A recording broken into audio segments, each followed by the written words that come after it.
This is the Scrum Feed, where Paul Dalligan and I break down the latest NRL stories. In today's show, Panthers' Nathan Cleary avoids suspension. The Eels' Isaiah Iongi, he's being investigated by his club and the NRL Integrity Unit. The NRL is the #1 sport in Australia and the Pacific, according to Peter V'landys. And Paul and I will go through the season proper as it starts in Las Vegas on Sunday. We'll look at those matchups. But on today's program, first, it's not Better Call Saul, Paul. It's Better Call Ivan, as Ivan convinced the judiciary that it was initially a shoulder-to-shoulder hit. What do you think about all of that? Well, I don't mind that, Professor. I have heard before that coaches can appear at the tribunal hearings. That's fine. Fathers, I think, may have appeared on occasion just in support of their son. But in this case, we had the father who's the coach, who's also the lawyer, the trilogy right there. So they say that AO might replace us in the legal game, Professor, but maybe we should be worried about footy coaches taking our role as advocates, because this was one of the quickest hearings ever. I had some very well-informed mates that said there's no chance, and he's pulled it off. So he's gone from what would have been a 3-game suspension, which would have significantly derailed the Panthers' season. They started very slow last year, as we know, without him, and all apologies to Jack Cogger. He's no Nathan Cleary. I think you man on that omnibus could tell you that. Anyone even here in Melbourne would know that. Not only was it no 3-game ban, $1,800 fine, which I think at the Cleary household you might find tucked down the back of the couch, Professor. Well, I had a look at the video, Paul. Macassini, who's tackled by Cleary, just prior to Cleary laying the tackle, Macassini bends his right leg, and so he drops down in the tackle. Now, Cleary's point of his shoulder initially contacts Macassini's shoulder and then rides up into his jaws.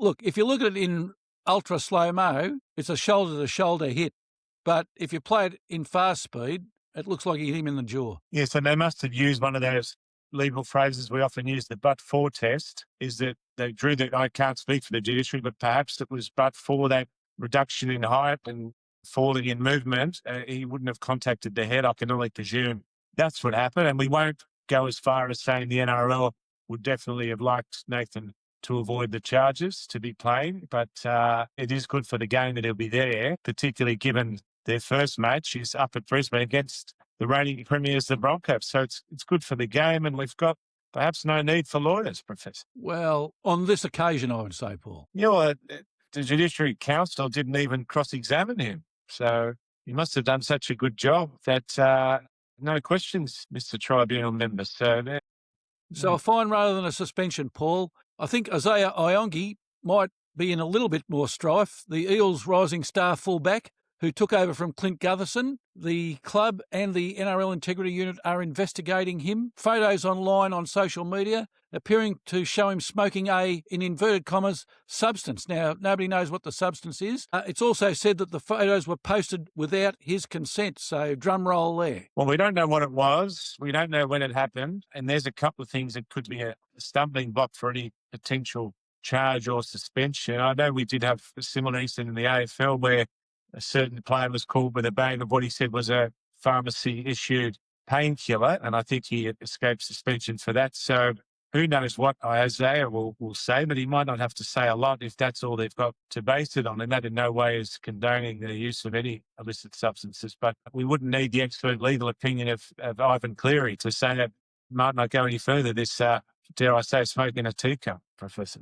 Storing a teacup, forgive me. Well, some of the questions I was thinking of, given it's so close to the start of the season, Paul, if these photos haven't been taken recently, the timing seems a little bit suspicious. And then was he stitched up? Well, maybe it's someone from the Storm angry about the Lomax situation. Who knows? But I think it'll go away very quickly. I mean, we don't know what he's doing. Has he even shown to be smoking? I don't know. Well, where there's smoke, there's fire. You want me to stop on the puns, Professor? But yeah, I don't think we'll hear much more of this story. I hope not, anyway. Well, the other thing is, surely players realise that with mobile phones being what they are, being recording devices today, you're always susceptible to being taken having your photo taken if you're doing something wrong. You are, and it would be a shame for him. He had a breakout season last year, and it's going to be the first situation ruled on by former Supreme Court Judge Jeff Bellew. So he's the new independent authority for off-field integrity issues. So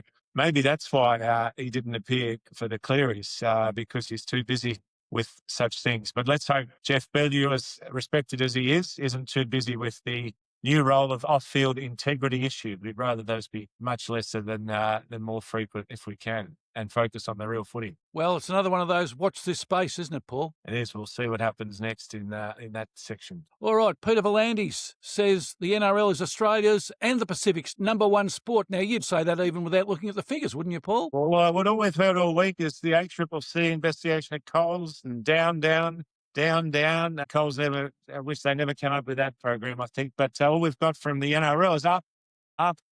Everything's going up. Revenue's up. Surplus is up. Future growth is up. Expansion's up. International strategy's up. And Peter Volandis' ego, I'm pretty sure, is up. And the main one for me is viewership is going through the roof. So we've always talked about crowd figures on this program. That's never been the NRL's strength, particularly compared to the AFL. But 100 million TV viewers annually, Professor. So that's pretty good numbers. It is, Paul. And with a broadcast deal to be renegotiated next year, these figures couldn't have come along at a better time. That's right. And it's likely to expand to a 20-team competition. They've even got a surplus there. So maybe they'll get into the AFL-style future fund type setup for and what I'd most like is a fund for future players, because we're seeing, unfortunately, to raise that, but what can happen with players to look after them, given all this money that's being made. And I'm sure it's the Players Association is keeping a close eye on this as well. Future pathways, yes, but also post-playing pathways for these players, for those that need support after the game. It is great all round. 9.5% increase in viewers over last season. That's a sizable increase, Paul. And I think this year, and we haven't done the preview yet, we're about to, with the quality of the season, how hard it's been to pick the top 8 and the bottom teams, it's only going to go up. Perhaps that should be the new slogan for the NRL, up. That's it. He might even be able to buy a new suit with a tie that's properly made with a double winged and not Volandis, because he loves that look as the, anyway, that's the look he's going for in his narrative. I'm very impressed with his work, and the game is going great guns. Well, going great guns, surely, Paul. The season kicks off this Sunday in Las Vegas. Couldn't be any better and bigger for the NRL. They've got it the whole weekend to themselves. The first game, 1:15 p.m, Knights against the Cowboys at Allegiant Stadium. How do you see this one going? Well, it might have been better if they had the Broncos and the Panthers on, but of course, the Broncos have been engaged in an unsuccessful pursuit in the UK. That's unfortunate. They actually took that offer up, and I think that was an exercise of futility. But they did try their hardest, the Broncos. But the first two teams up, we've got the Knights and the Cowboys, without giving too much away, won't feature in many people's top 8 this year. But the season kicks off, and it's a very exciting time. And I think it'll be a good game, that one, to see some of the stars. You've got a couple of teams who are really struggling for survival, I think, in this year's premiership, starting in season 1, in week 1. Well, the Cowboys won the last 2 meetings between the clubs. 38-4 in August last year is the most recent game. Head-to-head since 1998, 45 times they've played.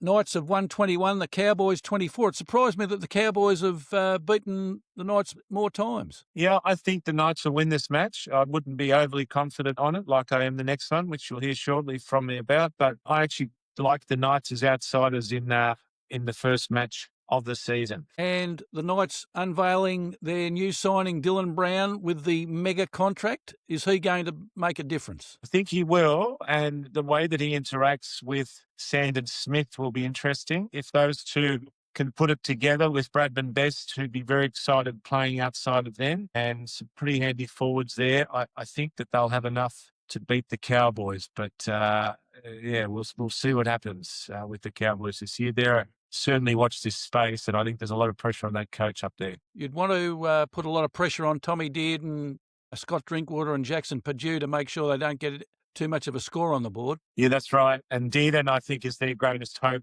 this year, but the teams will be focused on him. We will see what happens with the Cowboys. I'm not massive on them for this year, but the Knights also, I just don't think Dylan Brown can do it himself. Tonga's going to have to starve for them to win, but I think they'll have enough for the Cowboys. The 3:30 p.m. game, Paul, Bulldogs against the Dragons, head-to-head since 1998. They've played 48 times. The Bulldogs 31 wins. The Dragons only 17. So the Bulldogs have owned the Dragons over the last up 28 years. The excitement machine was the Bulldogs last season. They made the top 4. They got off to a great start. They lost 4 out of 5 to end the season, which wasn't good. How do you see them going on Sunday? Well, you can throw away your abacus there, Professor. I don't think it's needed to add up the past because we're in the present and you have a Dogs team that I think is the best I've seen in at least 10, if not 15 years. The Dogs, if you're ready for it, the giraffe guarantee, let's get it out. Game 2 of the season. Not just the Dogs at the short odds, but to beat the start at -7.5, the Dogs. Get the bell out, the giraffe guarantee. We got the first one of the year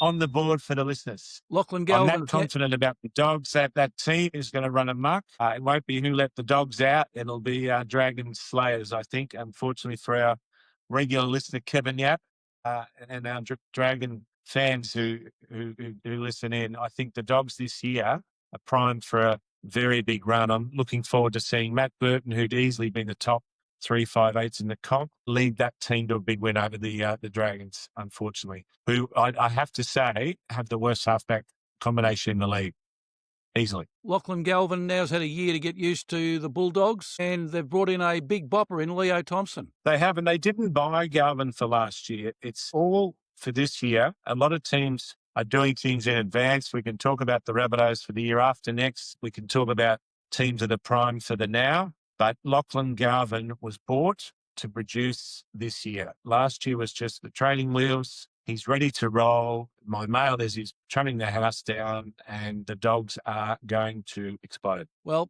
certainly it'll be great to watch those games in Las Vegas on Sunday, and I can't wait for the season to start, Paul. It'll be fantastic. I wish we were there, but maybe one year we'll get there. All right, Paul, that's all from the Scrum Feed for now. Paul and I will be back to talk more league next week.